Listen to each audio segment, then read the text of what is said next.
Thank you very much. Slava Ukraini! Glory to Ukraine, glory to heroes. You said, welcome home. Mr. President, Mr. Secretary General, Madam Secretary General, honorable members of the Assembly, dear friends. First of all, thank you for supporting us, supporting Ukraine.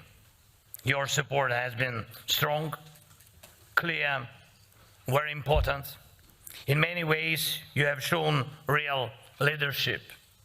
Your clear political positions calling Russia's actions a crime of aggression, supporting a just end to the war, and rejecting any attempt to legitimize the Russian occupation of our Ukrainian territories have helped shape the political response of all of Europe. You have set the standard for every democratic nation across the continent. Thank you for that. Thank you. Since, yeah, please.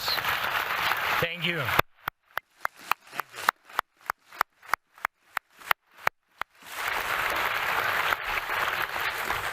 Since the start of the full-scale invasion more than 3 years ago, the Parliamentary Assembly of the Council of Europe has adopted almost 30 resolutions in support of Ukraine. The Council of Europe was the first major international organization to expel Russia for its aggression. You made it clear the attack on Ukraine is an attack on all of Europe. And that's exactly what it is. It's a war against our shared way of life, a way of life that changed Europe for the better. Europe was once the source of many bloody wars and brutal ideologies that caused huge suffering, not just here, but around the world. Not long ago, in just 1 century, Europe brought itself to ruin, and brought it twice. The devastation was total both times, but Europe learned its lessons. It rebuilt itself as a continent of peace. And today Europe helps others find peace and recover from tragedy. It defends international law and human rights around the world. Europe also shows the world how nations can respect each other even after a difficult and painful shared history. And these achievements didn't come by accident.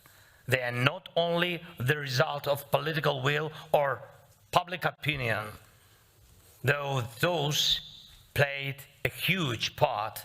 These changes also came from the right choices by leaders and the sincere beliefs of people across Europe. And of course, they are also the result of the work of European institutions like the Council of Europe and this Parliamentary Assembly that unite the continent. And importantly, they are also the result of Europe's commitment to justice, to holding evil accountable not just by force, but by law, by courts, by verdicts based on proven guilt. And we all remember that tribunal that brought justice after the horrors of Nazism.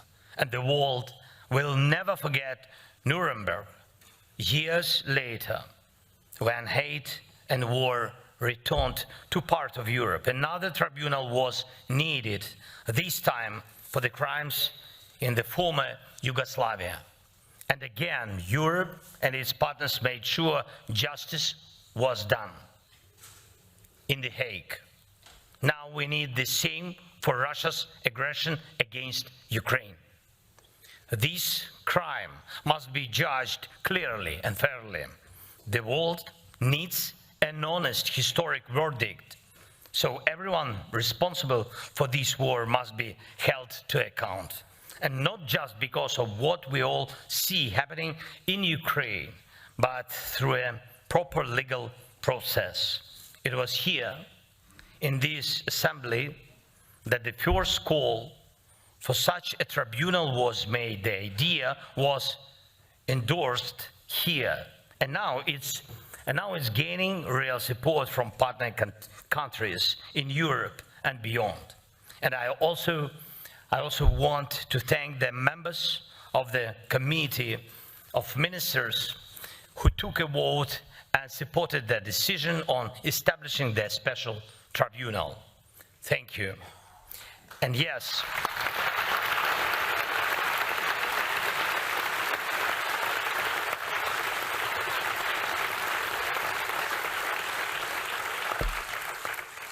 yes, there is still a long road ahead, and really we know it. Today's agreement to create the tribunal is just the beginning, and now we must take real steps to make it work. And it will take strong political and legal cooperation to make sure every Russian war criminal faces justice, including Putin.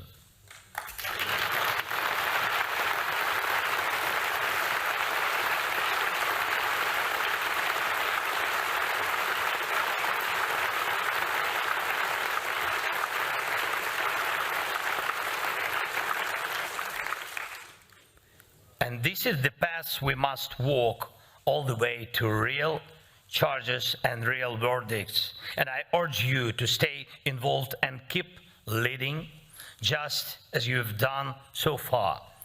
Some people, and understandably so, ask, what can a tribunal really do? Wouldn't it be better to focus entirely on weapons, technologies and drones? Of course, military support for Ukraine, tough sanctions against Russia, political pressure on the aggressor are all essential. And these are the things that make Russia feel the true cost of this war. And yes, the aggressor must lose. And we are working on that. Ukrainian lives must be protected. And I thank everyone who supports our defense. But justice matters too. And it must work so that war criminals have nowhere to hide. Not in Europe, not anywhere. Justice must work in a way that makes it clear to anyone planning such crimes of aggression, that accountability is certain. And justice must work in a way that sets a legal principle: no rewards for aggression. That's why the crime of aggression must be recorded, judged, and punished. The Hague, perfect venue for it. The Hague is waiting for justice to be delivered. Thank you to everyone who is making that happen. Thank you. Thank you all. Merci à vous. Slava Ukraini. Glory to Ukraine. Thank you.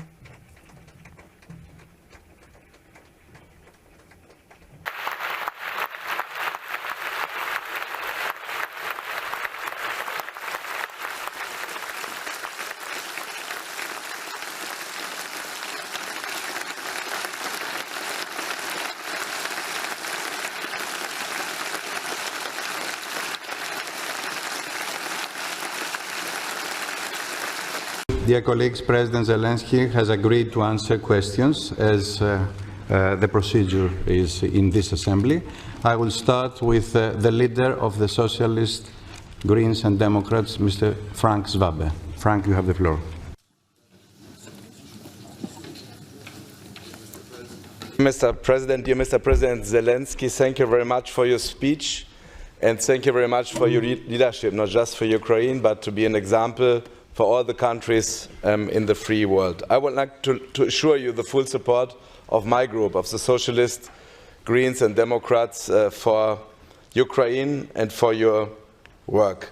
And let me say, I really want to say you can be very proud on your members of the Verkhovna Rada here, who are here in this assembly. They do their very best to support Ukraine from here, whether they are from your governmental party or whether they are from the opposition.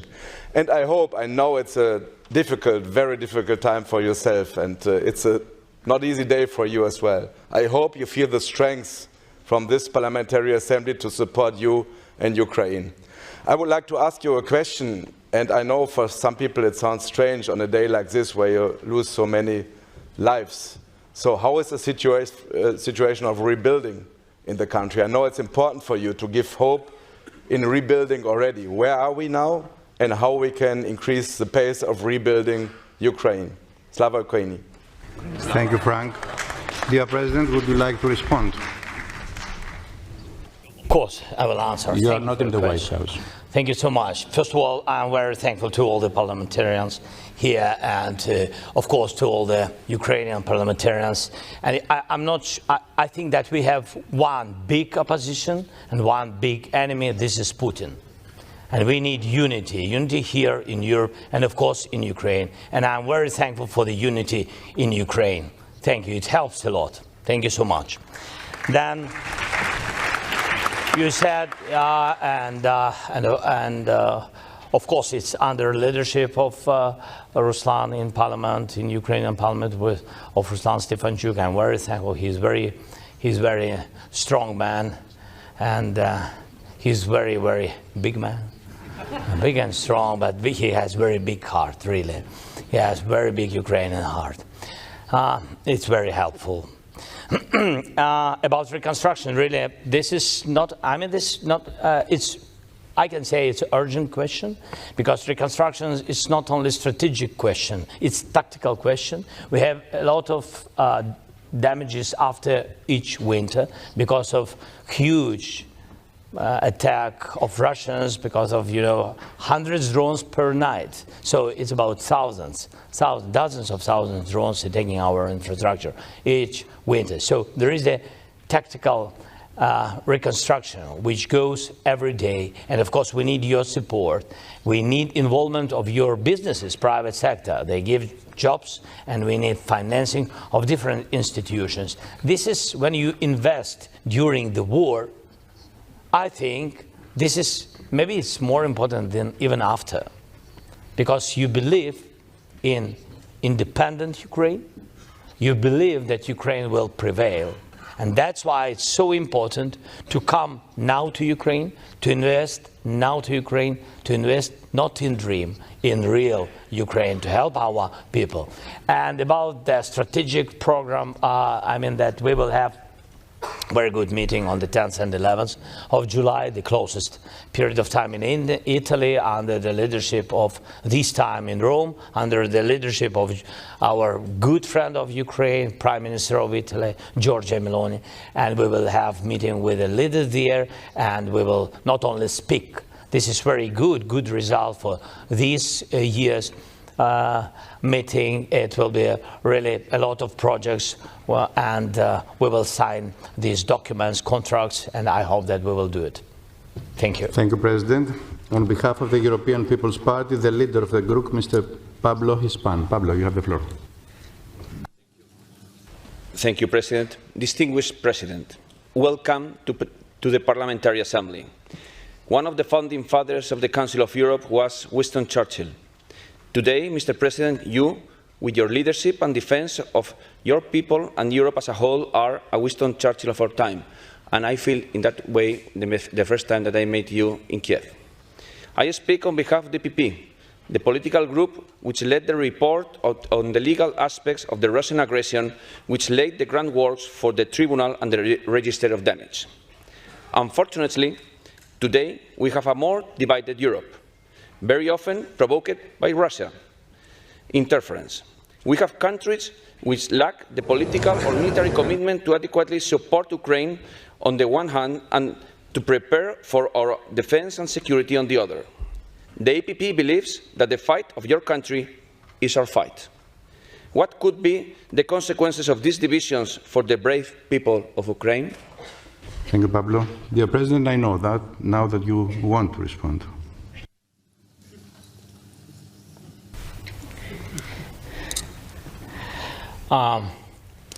So this is, it was from the very beginning, this is a goal of Russia. So this is hybrid war. It's not just weapon, because you saw that they've been not successful from the very beginning of this war. They wanted to occupy us, during some days, and we stand with all our heroic soldiers, with all our people. It's really a strongest of our people, of our nation. But what was the most important? The unity. And we could organize the unity in Europe, even without, there's different parties, yes, but with different views, but with the same values. And I think this is the question of values, this unity. And Russia is targeting, yes, by the using social media, TV, different kinds of media, but also hybrid attacks, and cyber attacks, a lot of different things. These are instruments in the hands of Kremlin. What we need not to lose this unity. I began from these words, and I really address it to you. And we need unity in Europe. First of all, it's our continent of real humanity, real freedom. And of course, for Putin, it's quick steps to divide all of us. And of course, if he will prevail in this, in dividing Europe, he will occupy all these values and destroy all these countries. It's not only about Ukraine. I think between us, I think we help a lot Europe today. And really, the price is very high. We pay this price. We are very thankful to all the countries, all the participants of this fight.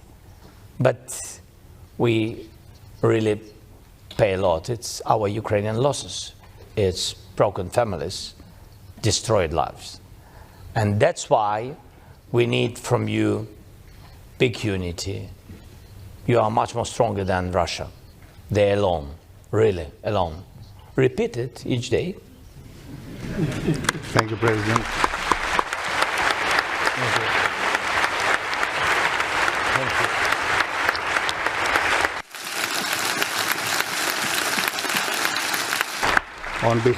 On behalf of the European Conservatives, Patriots and Affiliates, Sir Christopher Chop. President, may I thank you for your inspiring leadership by example for freedom and also against appeasement. It is so important that Russia is defeated and that full democratic sovereignty is restored to the whole of Ukraine. To that end, what do you want us to do to help? Do you want us, for example, to provide a more military assistance? Do you think we are doing enough in terms of sanctions against Russia? What else do you think we can be doing? Because at the moment we are obviously not doing enough in order to defeat the enemy. Thank you, Mr. President. Thank you so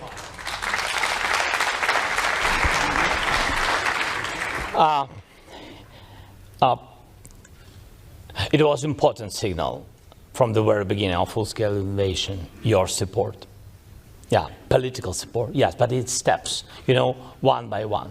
Then we needed, after political supports and voices, what is extremely important now also, we needed very much military support. So it was like an urgent help to survive. And then when the war is not short, we needed very much to decrease the economy of Russia because they pay for this war. They increase their production each day.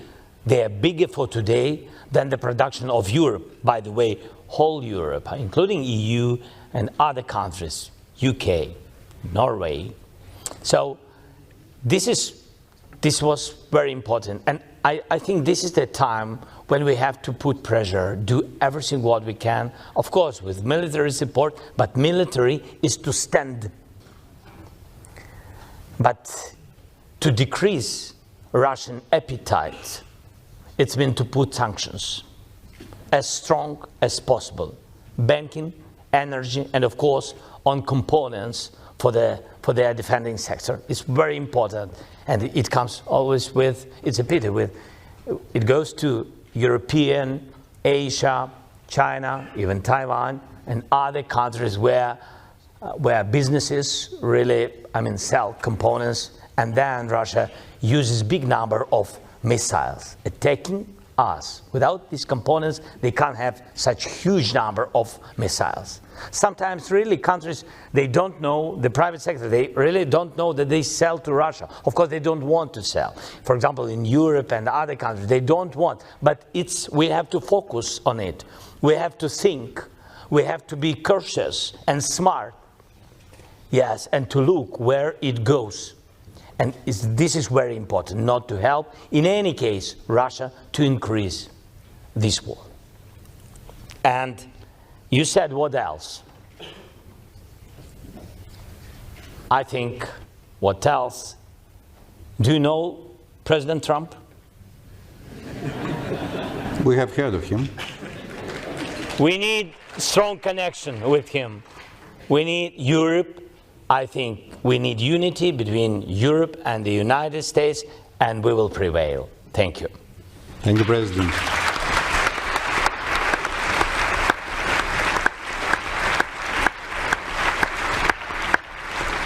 And now, on behalf of the Liberal Democrats, the leader of the group, Mr. Julian Boulay. Julian.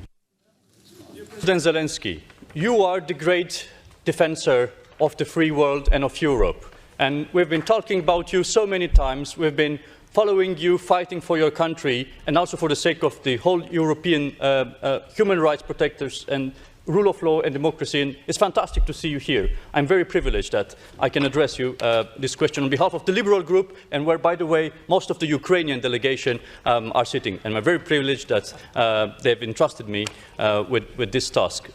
Also, on behalf of all the Romanians, I want to thank you for keeping away from our borders, Romanian borders and Moldova's borders, the Russian troops and tanks. That is so important, and we owe it to you. A big thank you.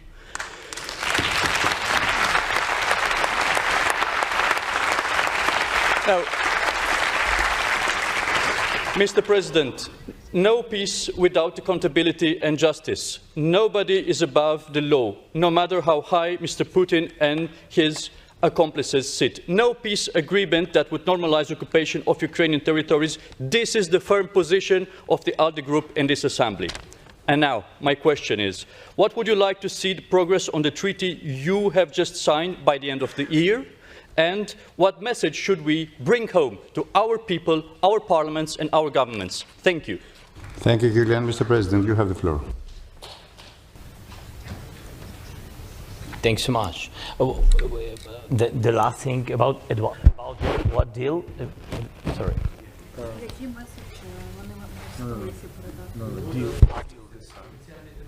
After tribunal document. Next steps. Better to provide it this century, I think. This, I think, the main signal. What can I say? This is a big. First of all, this is a very strong instrument, and I mean this. We need judicially, and I think that this is really the first time such strong judicial recognition. Yes, that crime of aggression, and that's why this is a very important step. What we need, you know, not only words and not only signatures. This is great, but this is political win. But we need real practical steps. And that's why we will need all the parliamentarians of all the participants here, all the countries, all our family, European family, yes. And I think we have, yes, to do it and to bring, I think, to bring peace closer. And this is one of the instruments which can help. Yes, and I thank you for all the words you said from the very beginning, and I really wanted. I'm not sure that I have rights for these words, but anyway, I will tell, because we are in war, and I want to tell you. I want to congratulate your country with a very important choice. That's it. Thank you.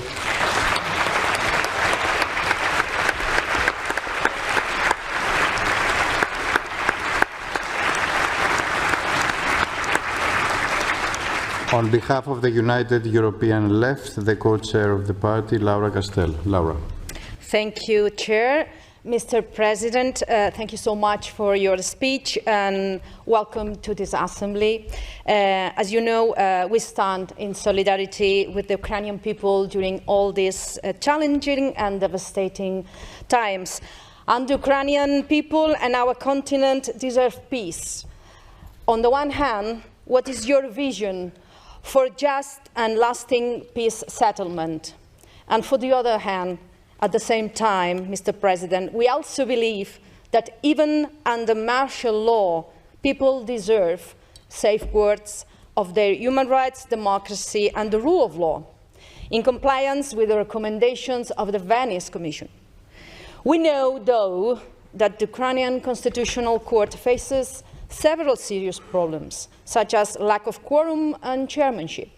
So, can you elaborate on these problems and whether you have a strategy to safeguard human rights, democracy, and the rule of law for all Ukrainians? Thanks again, Mr. President, for being here with us, and warm welcome again on behalf of the Left Group. Thank you. Thank you, Laura. Mr. President, you have the floor. Thank you so much. Thank you very much for your questions.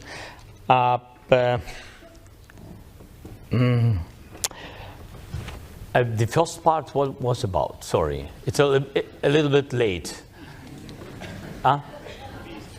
It was about the peace. plan. So I think that we had a lot of different documents, yes, and we can share different views. And there are some views which I don't want publicly share because Russia will know about it, and that's why it's not good. But what is very important, now we have to focus on instruments which will pressure Russia and put them to the table.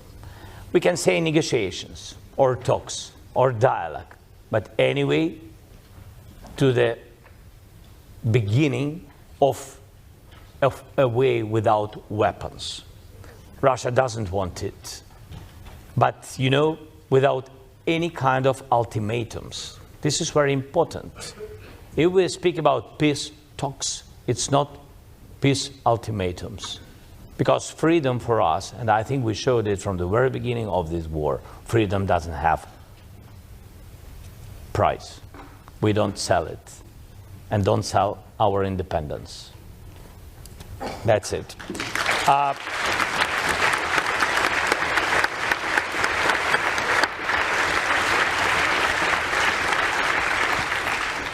Really to save what he wants to occupy it. This is Ukraine, but this is more about not only territories, it's more about identity, it's more about philosophy, more about freedom, really. And I think he won't destroy it, because without Ukraine, I mean, he wouldn't be able to build the empire. He needs bases, and he needs Ukraine. We don't sell Ukraine. Mr. President. About Constitutional Court, yes, about Constitutional Court, I know that, I mean that, so we have some questions with it, but we will manage it. Good. Thank you. Mr. President,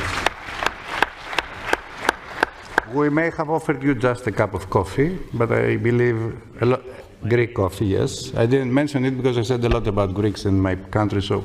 And I believe some hope, but be sure a lot of support, and a support that it is unconditional. Only the conditions of democracy are being served here. Thank you so much for being with us. It is an honor. Dear colleagues, the Assembly will hold the next sitting tomorrow. The sitting is adjourned.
Thank you so much. Thank you so much. It was an honor.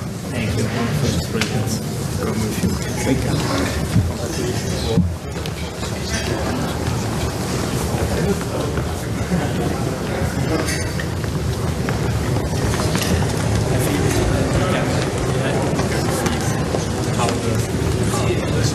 Please.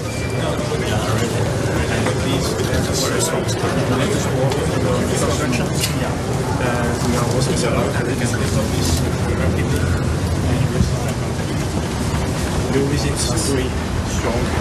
Thank you. I'm very good. If I may just yeah, really. Thank you so much. Thank you, Stefan.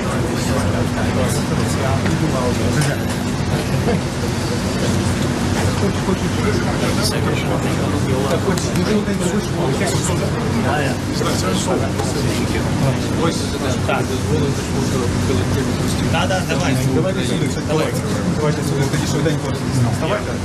Хто тут є? Вітаю. Три руки не пустить. Дякую.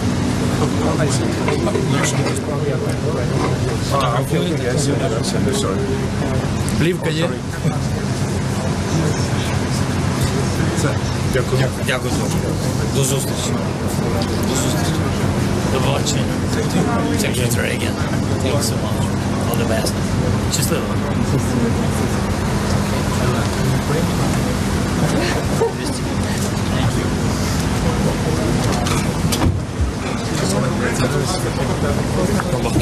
Машина.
No.